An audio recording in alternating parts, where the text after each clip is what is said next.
अस्सलामुअलैकुम everyone, welcome to जोर का जोर। मीरब ज़ीशान की तरफ से आपको बहुत बहुत खुश आमदीद। और बहुत ही अरसे के बाद जो है वो चेहरे पर एक मुस्कुराहट है, देखकर अच्छा महसूस हो रहा है कि फाइनली जिन पर हमने भरोसा ना किया बांग्लादेश सीरीज़ में, उन्होंने आज इंग्लैंड के खिलाफ हमें इतनी सारी विकेट्स निकाल कर दिखा दी कि इतनी विकेट्स की तो हमें उम्मीद भी नहीं थी। साजिद की बात करूं अगर तो बहुत ही ज़बरदस्त उन्होंने कल की कारकर्दगी और उसके हवाले से अगर हम देखते हैं तो इंग्लैंड को जिस तरह से डोमिनेट किया, ये डेफिनेटली स्पिनर्स ही थे जिन्होंने कल के मैच में यानी आज को मद्देनज़र रखते हुए उन्होंने जिस तरह से स्कोर को ऑक्यूपाई किया और उसके बाद उन्होंने डोमिनेंसी दिखाई है इंग्लैंड की टीम के ऊपर। It was great enough. और अगर हम बात करते हैं दूसरी जानिब भारत की, तो भारत और न्यूजीलैंड के दरमियान भी टेस्ट सीरीज़ का आज दिन था। कल के दिन बारिश हो गई और शायद पिचेस की ख़राबी की वजह से या गलत फैसले की वजह से जो है वो भारत की टीम भी बहुत ज़्यादा स्कोर ना कर पाई और ऑल आउट हो गई। इस हवाले से गुफ्तगू करते हैं। नाज़रीन मेरे साथ मौजूद हैं वन और डिफाख्ता कादिर ख्वाजा। अस्सलाम वालेकुम कादिर, कैसे हैं आप? वालेकुम अस्सलाम, अल्लाह का शुक्र मीरब। दूसरी जानिब नाज़रीन आप सबके favourite very honest with the opinions Rai Ajlan मेरे साथ मौजूद है। अस्सलाम वालेकुम, कैसे हैं आप? Thank you for having me on the show. Ajlan, अगर हम देखते हैं कल उम्मीद तो नहीं थी, मतलब कादिर और मैं जब हम बात कर रहे थे तो उस वक्त कादिर कह रहे थे कि आज इन्हें 5 विकेट्स निकालनी चाहिए और कादिर ज़्यादा सपोर्ट नुमान को कर रहे थे क्योंकि वो लीच को माइंड में रख रहे थे। और उस वक्त जो है वो मुझे तो पर्सनली उम्मीद नहीं थी। मैंने जब मैच भी देखा मुझे ऐसे ही लग रहा था कि बस मतलब हार्डली 2 विकेट चली गई हैं, तीसरी चली जाएगी, लेकिन 5 नहीं। लेकिन वो तो मतलब बहुत ज़्यादा विकेट चली गई अनएक्सपेक्टेडली। तो क्या मतलब ये माइंड आपको तो लग रहा था कि कुछ जो है वो अच्छा होगा सेकंड टेस्ट मैच में? अगर अभी भी ना होता तो भी पता नहीं कब होता। कल 7वें दिन की विकेट थी। पहले टेस्ट मैच में विकेट नहीं खुली, ना हमें उस तरह से रिवर्स स्विंग देखने को मिली, ना स्पिन उस तरह से देखने को मिली। कल के दिन में हमें, बल्कि परसों के दिन में ही हमें रिवर्स स्विंग भी देखने को मिल रही थी और नज़र आ रहा था कि अब विकेट खुलना शुरू हो गई है, स्पिन होना शुरू हो जाएगा। हाँ।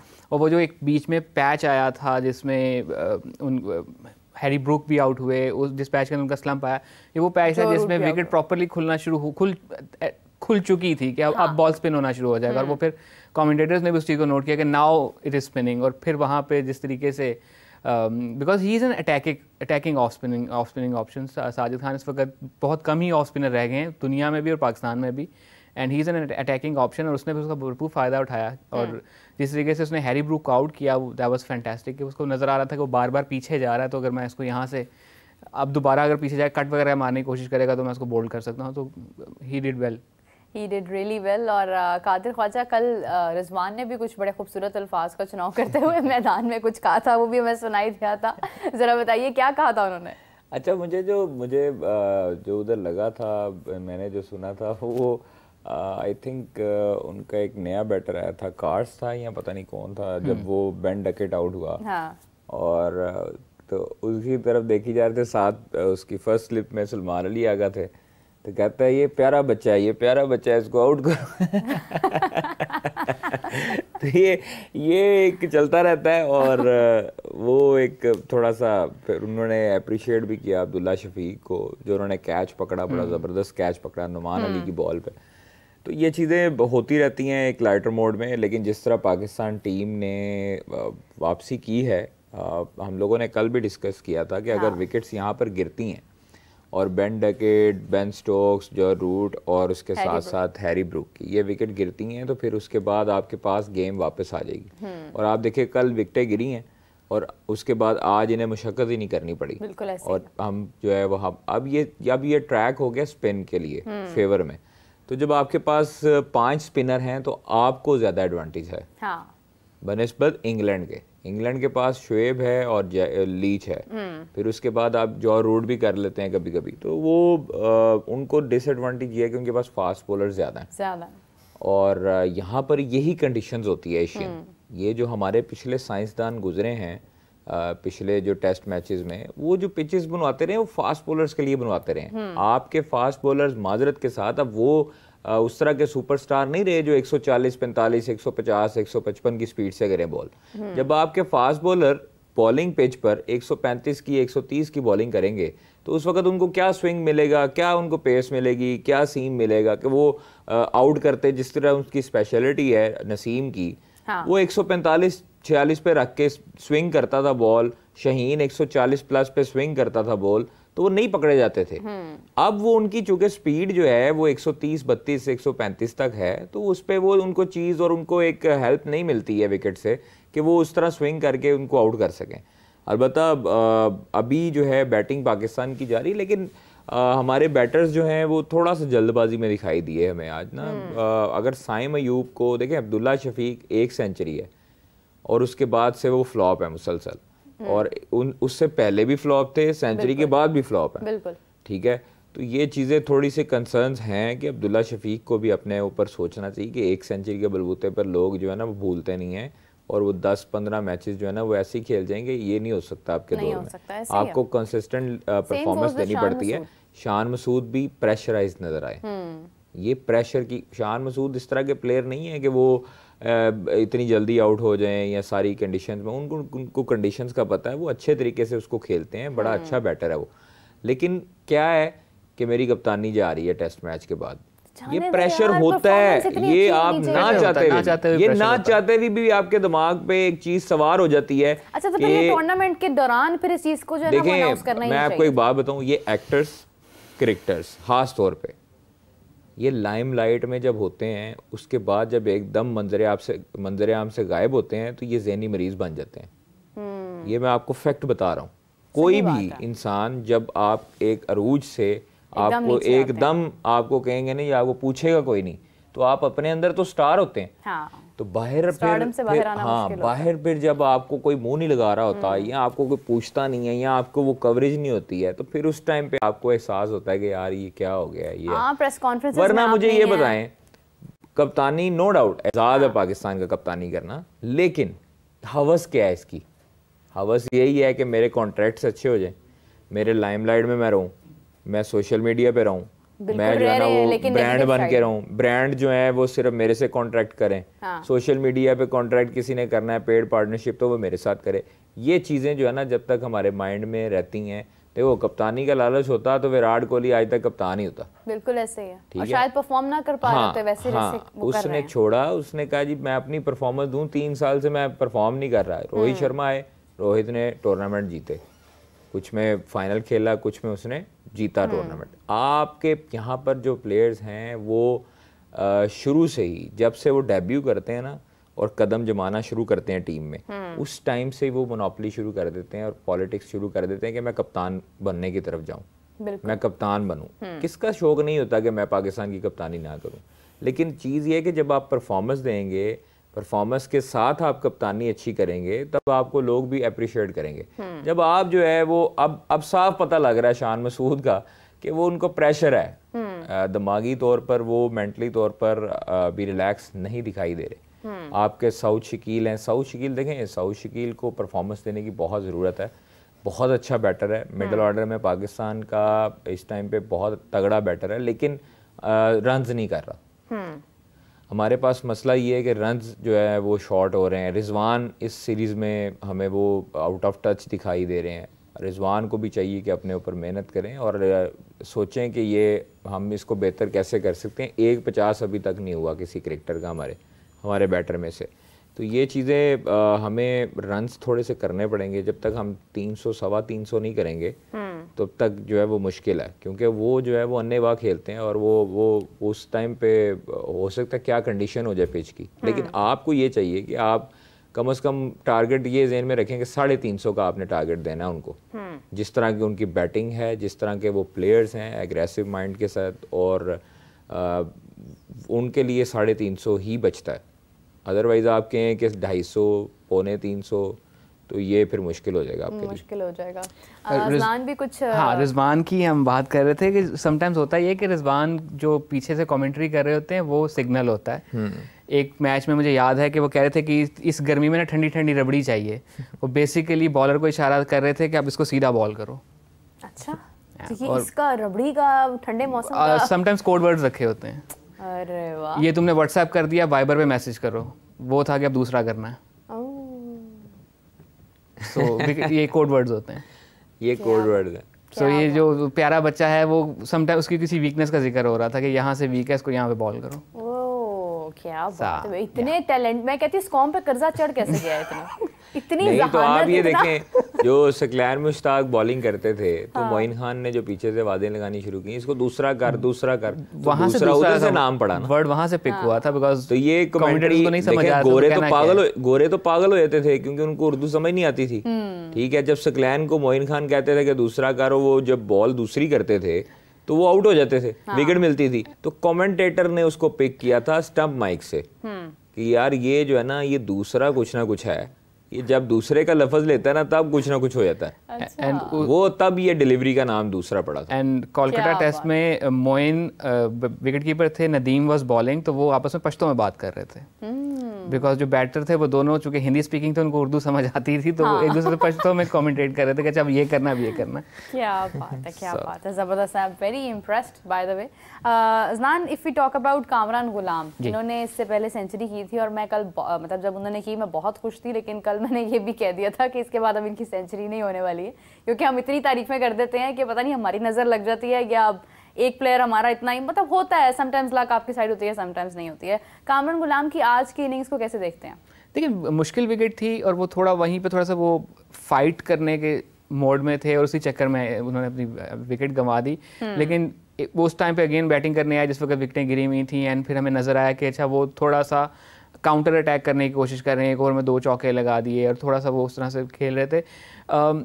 कामरान गुलाम का ऐसा है कि वो एक शॉर्टर फॉर्मेट के बैटर से ट्रांसफॉर्म हुआ इनटू अ लॉन्गर फॉर्मेट का बैटर। वो ये 5वें 6ठे नंबर पे बैटिंग करने वाला बैटर हुआ करता था अंडर 19 में, अर्ली फर्स्ट क्लास क्रिकेट में, जो कि स्लो लेफ्ट आर्म बॉलर है बेसिकली, और इससे 5वें 6ठे नंबर पे बैटिंग भी करवा ली जाती थी। वहाँ से इसने अपने आप को ट्रांसफॉर्म किया एंड पोस्ट 2019-20 जिस किस्म की ट्रांसफॉर्मेशन हमने देखी है इनकी, उसका अंदाजा इस बात से लगाएं कि 2019 के सीजन में ये सेकंड 11 में खेले थे, he wasn't part of the first class team. वहाँ से परफॉर्म करके इनको फिर बुलाया गया था फर्स्ट क्लास टीम के लिए, फिर उन्होंने वो रिकॉर्ड 1200 रन बनाए। थोड़ा सा इनकी ट्रांसफॉर्मेशन में ना कोविड का रोल भी है, बिकॉज जब सब कुछ बंद हुआ था ही started working on his fitness, gym शिम करना शुरू किए, तो जो थोड़े से वो मस्कुलर से नज़र आते हैं, रोबस्ट से नज़र आते हैं, वो उस टाइम पे हुआ। उसी दौरान इन्होंने अपनी बैटिंग को भी बहुत इंप्रूव किया। ये शॉट सिलेक्शन इनके पास तब भी वो T20 वाली थी, रैंप भी मार लेते हैं, स्लॉक्स भी बहुत अच्छा करते हैं, स्वीप शॉट्स बहुत अच्छी हैं, रिवर्स बहुत अच्छी मार लेते हैं। जहाँ पर दुनिया खुद को आइसोलेट करके नेटफ्लिक्स देख रही थी, वहाँ पर ये जनाब अपनी फिटनेस पर इन्होंने अपनी फिर टेक्निक को बेहतर किया कि यार ये शॉट्स तो अब हैं मेरे पास, अब मैं थोड़ी अपनी टेक्निक भी बेहतर करूँ, और वो फिर नजर आई कि फिर किस तरह से इन्होंने अपने आप को लॉन्गर फॉर्मेट में अपने आप को इतना अच्छा ढाला कि फर्स्ट क्लास में प्रोलिफिकली स्कोर करते हुए आ रहे थे, और यहाँ पर भी जब उनको मौका मिला उन्होंने 100 किया। दूसरी चीज़ ये देखनी होगी कि ये विकेट अब पहली इनिंग वाली आसान विकेट नहीं थी, विकेट मुश्किल हो चुकी हुई थी, और वो इतनी मुश्किल थी कि उन्होंने अटैक ही अपने स्पिनर्स के साथ किया था, बिकॉज उनको नज़र आ रहा था कि यहाँ से हमें मिल जाएगा। इस मैच में फास्ट बॉलर्स कितने कारगर साबित हुए हैं कि अभी जो रूट ने कैच पकड़ा है वो इस मैच का पहला कैच है जो स्लिप में किसी फास्ट बॉलर की बॉल पे पकड़ा गया है, अदरवाइज सब कारनामे जो हैं स्पिनर्स के ही रहे हैं। सो कामरान गुलाम, मैं ये नहीं कहूँगा कि वो फ्लॉप हो गए इस इनिंग्स में, बट सभी कुछ इसी किस्म का ही खेल रहे हैं जिस किस्म का उसने खेला, but he has long way to go. अभी सिर्फ उसकी 29 साल उम्र है, he has a long way to go. Score करता रहेगा तो खेलता रहेगा।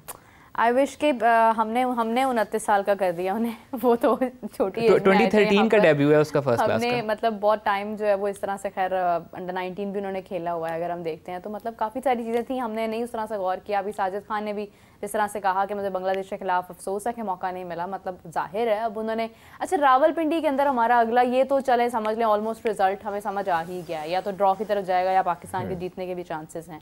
अगर हम बात करते हैं रावलपिंडी के मैच की, तो रावलपिंडी के अंदर कंडीशंस जो हैं वो डिफरेंट हैं, और वहीं पर हमें 2 मतलब बदतरीन जो शिकस्त का सामना हुआ है बांग्लादेश के दोनों टेस्ट मैचेस में।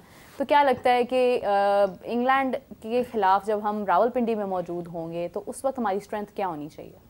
देखिए, तब मुझे लगता है कि 2 फास्ट बॉलर और 2 स्पिनर के साथ ये जाएंगे, रेगुलर स्पिनर्स यानी मीर हमजा को भी शामिल कर सकते हैं, और वो थोड़ा सा फ्लैट है विकेट, वहाँ पर रन्स आते हैं। आपने देखा होगा इंग्लैंड ने वहाँ पर ही एक मतलब 500 से कुछ रन ज़्यादा किए थे एक ही दिन में, तो वो लोग वहाँ पर तो नहीं छोड़ने वाले। लेकिन आपको स्ट्रेटेजी ये बनानी चाहिए, जो हमारे पिच क्यूरेटर हैं जिन्होंने ये साइंस लड़ाई है इधर मुल्तान में, उसी पिच के ऊपर पंखे लगाकर उसको ब्रश से थोड़ा सा रफ़ किया या उसको जो भी किया, तो वो रावलपिंडी में भी तजर्बा हो सकता है।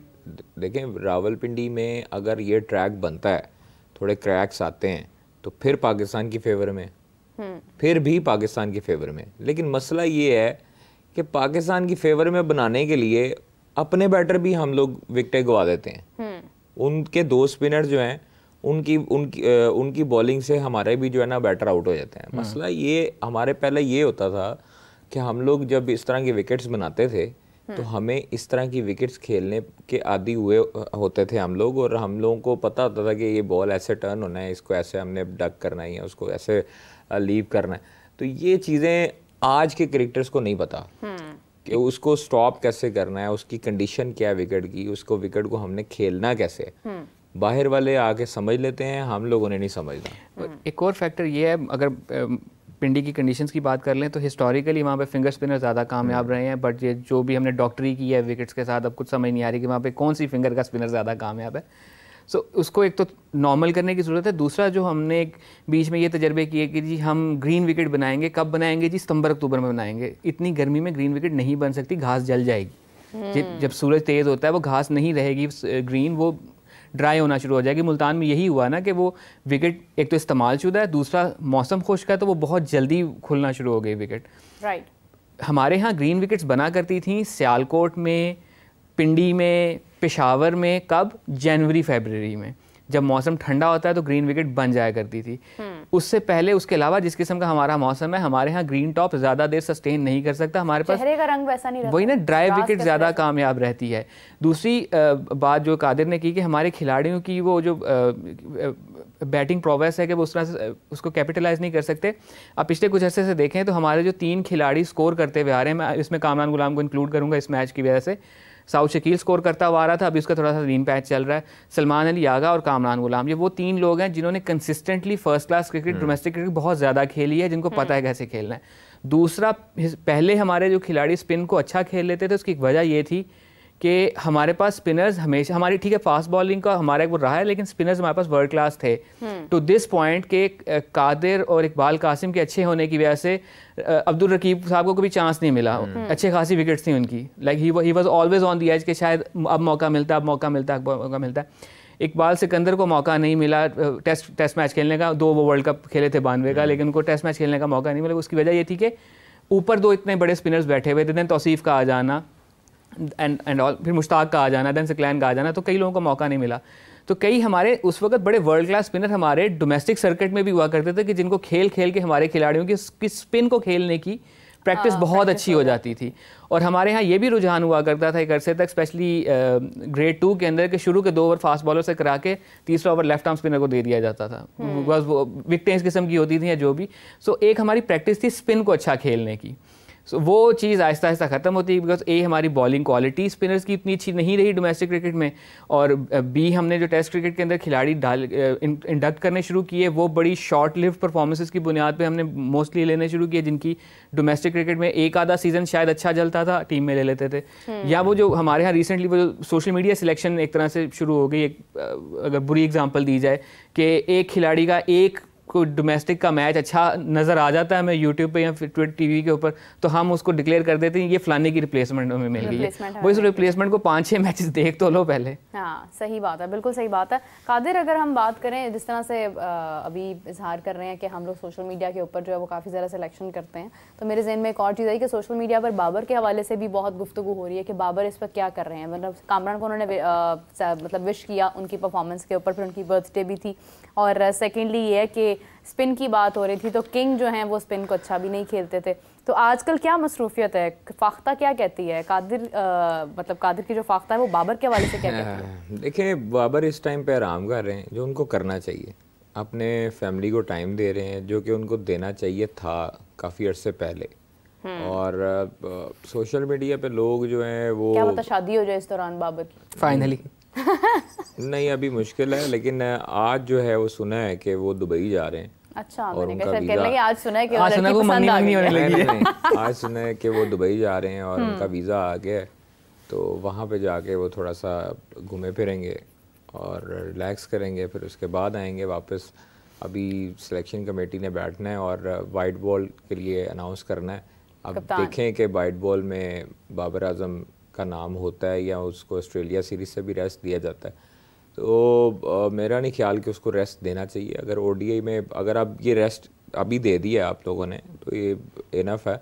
आप ऑस्ट्रेलिया में ओडीआई में उसकी अच्छी एवरेज है, वो अच्छा प्लेयर है और उसको उससे फ़ायदा उठाना चाहिए आपको।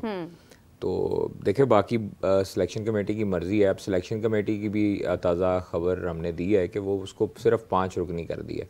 जो नॉन वोटिंग राइट्स वाले लोग थे उनको ख़त्म कर दिया, उनको हटा दिया गया। और ये बहुत अच्छा फैसला है। ये पहले ही हो जाना चाहिए था कि इतनी खिचड़ी बन जाती थी कि आप नॉन वोटिंग वालों को भी अंदर बिठा रहे हैं, वो जो है वो अपनी राय दे रहे हैं, और जिसका कोई लेना देना नहीं है उसको भी अंदर साथ रख रहे हैं। दूसरी चीज़ है कि आपने सिलेक्शन कमेटी में कप्तान और कोच को पहले रखा हुआ था, अब वो नहीं है। अब उनकी सिर्फ राय होगी और वो सजेशन दे सकेंगे सिर्फ, और आपके जो ये 5 रुकनी कमेटी है सिलेक्शन कमेटी, यही फैसले करेगी कि किसको इन करना है, किसको आउट करना है। दो चीज़ें, एक तो ये जो नॉन वोटिंग मेंबर्स की बात है, ठीक है उनका वोट काउंट नहीं होता, लेकिन उनका वहाँ पे बैठना और उनका अपना ओपिनियन देना, वो आपके ओपिनियन को इन्फ्लुएंस कर सकता है, and that can reflect in your vote.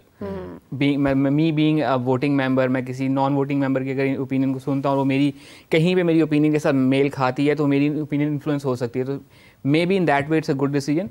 दूसरा, रही बात बाबर की, तो इट्स गुड कि उनको ब्रेक मिला है, दुबई जाएँ, सैर वैर करें, अपना थोड़ा टाइम ऑफ लें, देन कायद-ए-आज़म ट्रॉफी शुरू होने वाली है, so it will be good for him to come back and score runs in that Quaid-e-Azam trophy. वो भी मुझे अभी थोड़ा सोर्सेज बता रहे थे कि कायद-ए-आज़म ट्रॉफी भी आगे जा रही है, तो वो अगर वो हो रही है तो it will be good for him to come back, play domestic cricket और अपना कॉन्फिडेंस वापस बहाल करें। देखिए खेलनी चाहिए, इसमें कोई शक नहीं है। प्लेइंग डोमेस्टिक क्रिकेट, अगर उन्होंने टेस्ट क्रिकेट खेलनी है तो उनके लिए बेहतर है कि वो वापस। देखिए अगर उन्होंने कोई भी क्रिकेट खेलनी है ना, तो ये अनापरस्ती छोड़नी पड़ेगी उन्हें, हर प्लेयर को छोड़नी पड़ेगी कि मैं सुपरस्टार हूँ। डोमेस्टिक में आए, परफॉर्मेंस दें, अपने नॉक ठीक करें, आप अपने बैटिंग जो है वो उसको बेहतरी की तरफ लाएं। आपके डोमेस्टिक में बेहतरीन बॉलर्स हैं, बेहतरीन स्पिनर हैं, आप उनके साथ आएँ, उनके साथ काम करें। आप डोमेस्टिक में जब तक नहीं आएंगे तब तक आप जो है वो सुपरस्टारी की तरफ ही रहेंगे, कॉलर उठा रहेगा और वही उसी नाम में रहेंगे सारे प्लेयर्स। मसला वही है ना कि आपके पास स्कोर नहीं है, पिछले काफ़ी अर्से स्कोर ड्राई डाउन हो रहा है, सो उसका हल यही है कि आप डोमेस्टिक क्रिकेट खेलें और स्कोर करना शुरू करें। मुझे लगता है बाबर इतने इस वक्त दिल बर्दाश्ता हो चुके हैं। किस बात से? देखिए तनकीद तो हुई है ना, ये नहीं, देखें मेरी बात सुने, ये दिल पे लेने वाली बात नहीं है। एक उनको या तो कहा गया हो कि आप फारिग हैं, आप टोटली फारिग हैं, वो ऐसे नहीं होता। मतलब वो पाकिस्तान का अच्छा प्लेयर है, बड़ा प्लेयर है, हर बंदे पे बैट पाया जाता है। इसमें अपनी ईगो का मसला ना बनाए बाबर कि मुझे जो है ना वो ये कर लिया मैंने, मेरे ऊपर ये हो गया, मुझे कप्तानी से हटा दिया, फलाना कर दिया। भाई वो अपनी क्रिकेट पे तवज्जो दे अगर उसने लॉन्ग टर्म क्रिकेट खेलनी है। अगर तो उसके पास माशाल्लाह इतना पैसा इकट्ठा हो गया है कि अब जो है उसको फ़र्क नहीं पड़ता, तो वो आराम से रिटायरमेंट ले और आराम से अपनी ज़िंदगी को एंजॉय करे, बाहर अपार्टमेंट ले। फेम का जो नशा है ना, तो यही तो बता रहा हूँ कि अगर आपने फेम लेना है तो फिर आपको परफॉर्मेंस भी देनी पड़ेगी। Then look at this side ना, कि जब वो डोमेस्टिक खेलेगा, डोमेस्टिक में स्कोर करना शुरू करेगा, तो जो उसके फैंस ऑलरेडी उसके ना परफॉर्म करने में भी उसको डिफेंड कर रहे हैं, तब वो उसको कितना पुश करेंगे कि जी इसको टीम में वापस लाया जाए, इसको टीम में वापस लाया जाए, इसको टीम में वापस लाया जाए। तो अभी सिर्फ आप अपनी पास्ट परसेप्शन की बुनियाद पे एक आपका वो बना हुआ है कि नहीं इसको टीम में होना चाहिए था, बिकॉज वो सेलेबल कमोडिटी है, इस वक्त टीम में कोई सेलेबल स्टार मौजूद नहीं है, स्कोर नहीं है आपके पास। वो जब स्कोर आपके पास होगा तो वो सेलेबल कमोडिटी बहुत सारा स्कोर करता हुआ आ रहा है, फॉर्म में है, मजबूरी बन जाएगी उसको टीम में वापस लेना। बिल्कुल सही बात है। अगर हम बात करें, आगे चैंपियंस ट्रॉफी आने वाली है जिसमें पाकिस्तान के लिए एक अलग इम्तिहान है, और इस हवाले से जो है वो कादिर साहब ने सुबह सुबह कुछ ठंडी हवा की तरह जो है वो खबरें छोड़ी हैं। तो कादिर क्या मतलब सुनने में आ रहा है कि कल गुफ्तगू हुई है जयशंकर जी से इस हवाले से, तो क्या गुफ्तगू हुई है, क्या रिस्पॉन्स था उनका, क्या खबरें हैं इस हवाले से? देखें सबसे जो अच्छी चीज़ है वो ये है कि हमारे जो तमाम तर वज़रा हैं, वफाकी वज़रा और हमारी जो पीएम साहब हैं, उनको इस चीज़ की दाद देनी पड़ेगी कि बहुत अच्छे तरीके से कंडक्ट करवाई गई ये SCO मीटिंग पाकिस्तान में, और तमाम ममालिक के सरबराहान को बड़े अच्छे तरीके से उन्होंने वेलकम किया, होस्ट किया, इस्लामाबाद को सजाया हम लोगों ने, और हम लोग ऑलरेडी बड़ी वेलकमिंग कौम है। जो फॉरेन मिनिस्टर हैं हमारे और डिप्टी प्राइम मिनिस्टर भी हैं इसहाक डार साहब, उन्होंने गुज़श्ता रोज़ जो है वो मीटिंग की जयशंकर साहब के साथ, और बड़ी खुशगवार मीटिंग रही है। अच्छी चीज़ ये है कि दोनों तरफ से कोई ऐसे बयानात पॉलिटिसाइज और जिसको कहते हैं कि हमें ख़तरनाक जो बयानात थे वो नहीं देखने को मिले। ये वो चीज़ होती है कि आप एक कदम बढ़ाएं, हम भी एक कदम बढ़ाएंगे। तो ये हमें देखने को मिला। आपको याद होगा मई में SCO का इजलास हुआ था गोवा में, तो वहां पर जयशंकर ने बिलावल भुट्टो के खिलाफ बयान दिए थे और बिलावल भुट्टो ने जयशंकर के खिलाफ बयान दिए थे, जो कि काफ़ी हद तक बहस छिड़ी थी इस हवाले से। ये बयान चले थे। अच्छी चीज़ ये है कि यहाँ पर ऐसे कोई बयान देखने को नहीं मिले। इसहाक डार ने उनको बड़े अच्छे तरीके से वेलकम किया, PM ने उनके साथ बड़े अच्छे तरीके से उनको वेलकम किया, और जिसका शुक्रिया उन्होंने बाकायदा ट्वीट पे अदा किया जयशंकर ने। मतलब ये अच्छी चीज़ होती है कि आप जो है वो आपके लिए अच्छा चले। तो उसमें जो मीटिंग में गुज़श्ता रोज़ जो हमें सोर्सेज क्लेम कर रहे हैं वो ये है कि जी बायलैटरल सीरीज़ के हवाले से भी बात हुई, लेकिन उससे पहले ज़्यादातर जोर इस बात पे दिया गया कि चैंपियंस ट्रॉफी पे आना है, चैंपियंस ट्रॉफी पे इंडिया आए। तो उधर से भी अच्छा सिग्नल मिला है, इसमें कोई शक नहीं है, लेकिन उन्होंने कोई अच्छा मतलब उस पर कोई शोर जवाब नहीं दिया कि हम आएंगे। उन्होंने कहा जी हम अपने जाके बात करेंगे, सारी चीजें होंगी। तो अच्छी चीज ये है कि चले बातचीत तो शुरू हुई ना, मतलब जी एक तो बातचीत शुरू हुई। दूसरी चीज़ ये है कि इस तरह की चीज़ों का असर मीटिंग के फॉलोअप में देखा जाता है। ठीक है, वो यहाँ आए हुए थे, हमने उनकी बड़ी मेहमान नवाजी की, उन्होंने कोई बयान नहीं दिया, हमने कोई बयान नहीं दिया। अब देखना ये होगा कि आने वाले वक्तों में वापस जाके उनकी क्या एक्टिविटी होती है, क्या वहाँ जाके तो कोई वो बयान देते हैं या नहीं देते हैं, या वहाँ जाके जब वो अपना डीब्रीफ करते हैं अपने प्राइम मिनिस्टर को कि मेरा विजिट किस किस्म का रहा, उसके बाद देखना होगा कि आउटकम क्या होती है।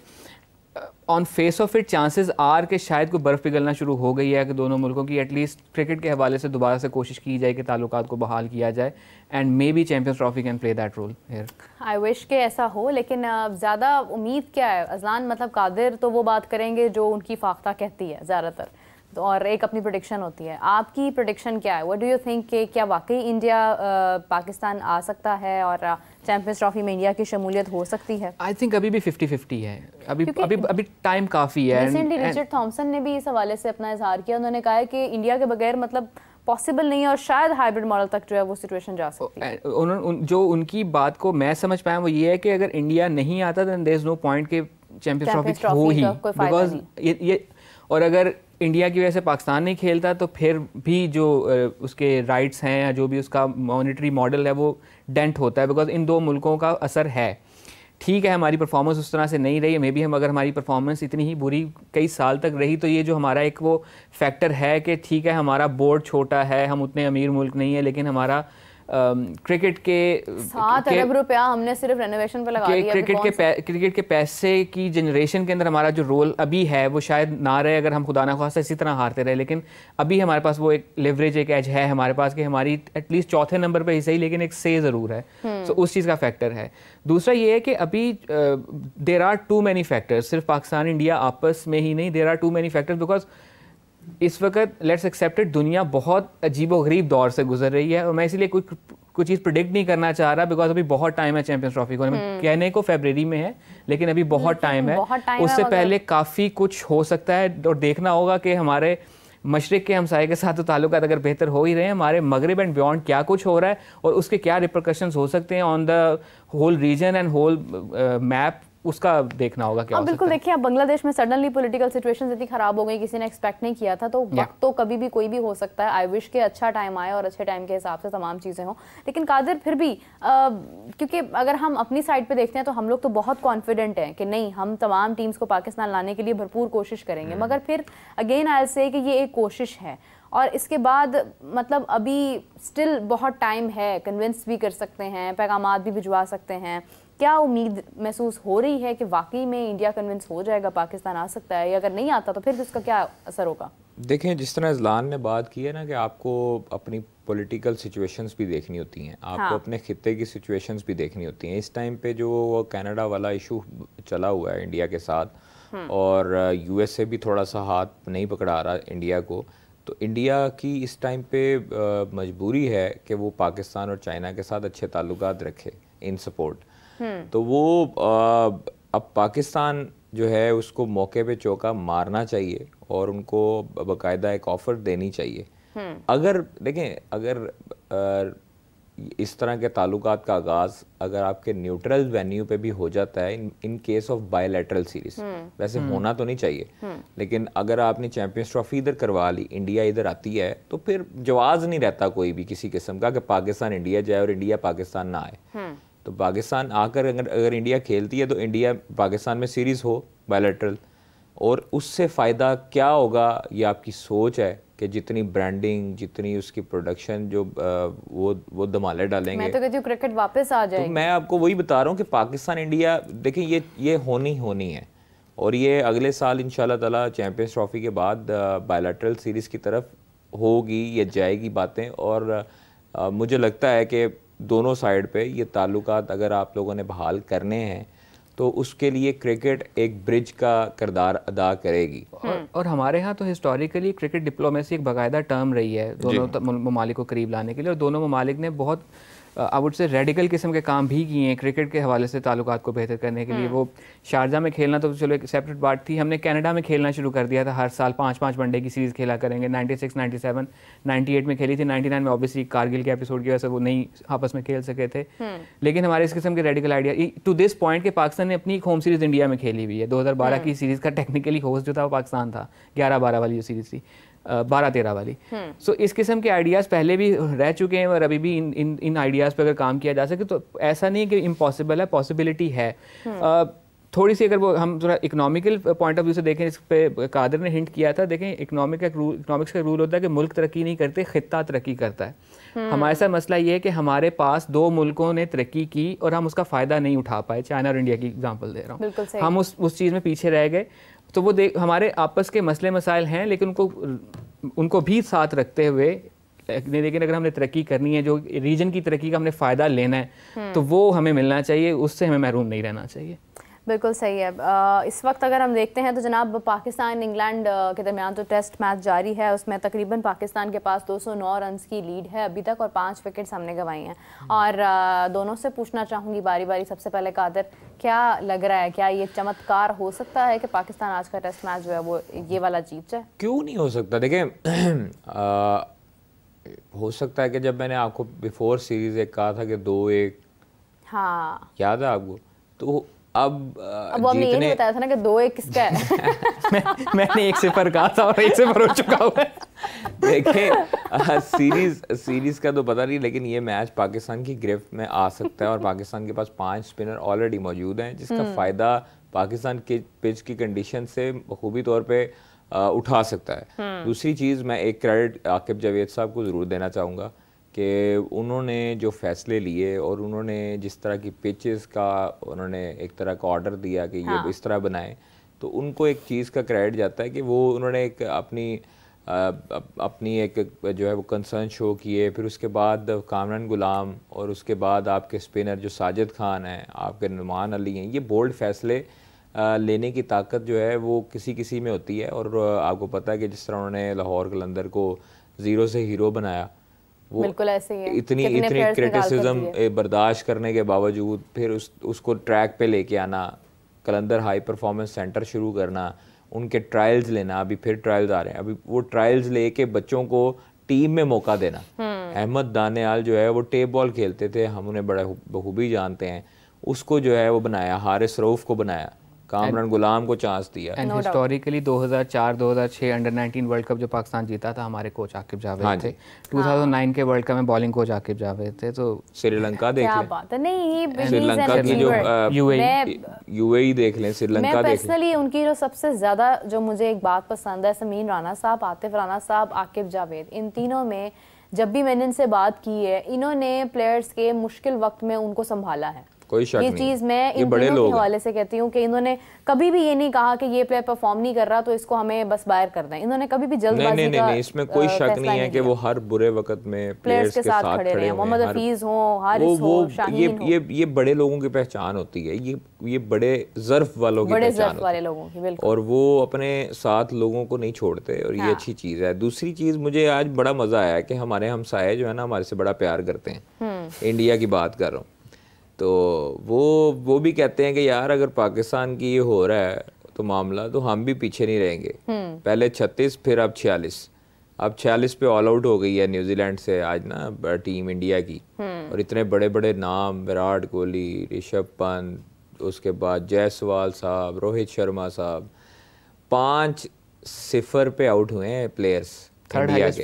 और बेंगलोर उनके अपने घर में न्यूजीलैंड ने जो है वो उनको आउट किया 46 पे। पहले ऑस्ट्रेलिया से वो 36 पे ऑल आउट हुए, उस पे बड़ा मजाक बना था, और अब 46 पे बन गया। और बेंगलोर हिस्टोरिकली, सॉरी बात काट रहा हूँ, कोई इतना बॉलिंग फ्रेंडली वेन्यू नहीं है। जी, it's more of a batting friendly. यहीं पे फखर की वो इनिंग थी वो न्यूजीलैंड वाली। लेकिन ये है कि इस वक्त जो पिच की कंडीशन है, मुझे लगता है कि टॉस का फैसला गलत हुआ है, मतलब क्योंकि वेट पिच थी। ये वही वाला डिसीजन हुआ है जो अजहर महमूद ने आगे बाद में नहीं कहा था प्रेस कॉन्फ्रेंस में कि हमारे प्लेयर्स ना पिच रीड नहीं कर सके। ये पेपर की तैयारी उन्होंने कुछ और की थी, ये आउट ऑफ सिलेबस आ गया काम इंडिया को। तो खैर विराट भी देखें 0 पे आउट हुए, 9 गेंदों खेली उसने। लेकिन मैं फिर यही कहूँगी कादिर के चलें कहीं ना कहीं they know how to come back. Exactly और इसमें कोई शक नहीं है कि वो बहुत बड़ी टीम है, बहुत बड़ी टीम है, बहुत बड़े नाम है और बड़े खिलाड़ी हैं। मतलब उनको पता है कि घर में घेर के कैसे मारना। मुझे लगता है हम लोग इतनी एग्जांपल्स दे चुके हैं इंडिया की, पता नहीं हमारी नज़र लग गई है।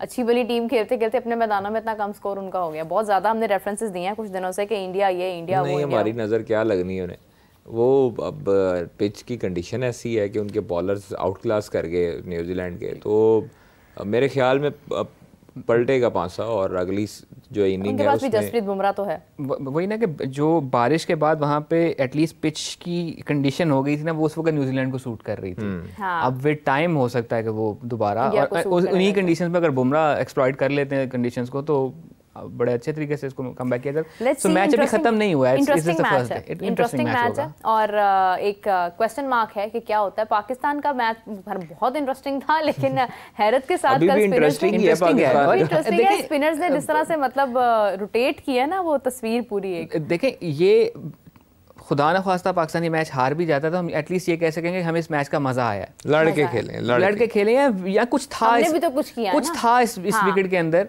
वो ये वही हो जाता कि हम 400 करते, वो 900 कर लेते और फिर हम सो वो नहीं था। वही चीज़ हमें बांग्लादेश वाली सीरीज में भी थी कि एटलीस्ट वहाँ पे कुछ चीज़ें मूव कर रही थी, लेकिन फिर नज़र आ रहा था कि थर्ड इनिंग ऑनवर्ड हमारे हाथ से मैच निकल गया।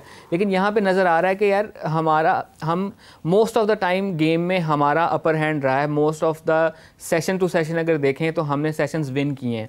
आज सुबह का सेशन इंग्लैंड हमसे जीता है, अदरवाइज हमने ओवरऑल थ्रू आउट अगर देखा जाए तो हम हर सेशन में एटलीस्ट इंग्लैंड से आगे रहे हैं। एक कल सेशन उन्होंने अच्छा खेला था जिसमें उनकी विकेट नहीं गिरी थी, और एक उसके बाद से आज सुबह जब हमारी विकेट्स गिरी हैं, तो 2 सेशन इंग्लैंड अच्छा खेला है। अदरवाइज इस मैच के अंदर हमारा कंट्रोल रहा है। So it is a good thing regardless of the fact of the result जो भी आता है। हम एटलीस्ट ये कह सकेंगे यार हमें एक अच्छा मैच देखने को मिला जिसमें कुछ था, बहुत टाइम बाद जिसमें कुछ था। बिल्कुल सही बात है, जहाँ पर कुछ परफॉर्मेंसेस थी, कुछ एफर्ट्स थी, कुछ डिसीजंस चेंज हुए हैं। ऑनेस्टली ये जो पाकिस्तान और इंग्लैंड का जो टेस्ट मैच है, मुझे लगता है ये एक ऐसी हिस्ट्री होगी जिसमें सबसे ज़्यादा चेंजेस इसी मैच में हुए हैं। कप्तानी के फैसले हुए हैं, सिलेक्शन कमेटी के फैसले हुए हैं जनाब, मतलब टीम के फैसले हो रहे हैं, टीम बनाने के बाद टीम चेंज कर दी जा रही है, मतलब बहुत सारे डिसीजंस हुए हैं। आई विश कि उनका हमें फ़ायदा हो। खैर Ajlan, Qadir, thank you so much for joining us. आप दोनों का बहुत शुक्रिया, आपने हमारे शो में जो है वो 4 चांद लगाए अपनी गुफ्तगू के साथ। बिकॉज ये क्रिकेट एक ऐसी चीज़ है कि इसके ऊपर कभी भी आप खुद से बात नहीं कर सकते, आपको हमेशा से एक जो है वो 2 साइडेड इसके ऊपर कम्युनिकेशन जो है वो अच्छा लगता है। इसी के साथ मुझे इजाज़त दीजिए नाज़रीन, आपसे मुलाकात होती है कुछ ही देर बाद। तब तक के लिए टेक केयर, अल्लाह हाफिज़।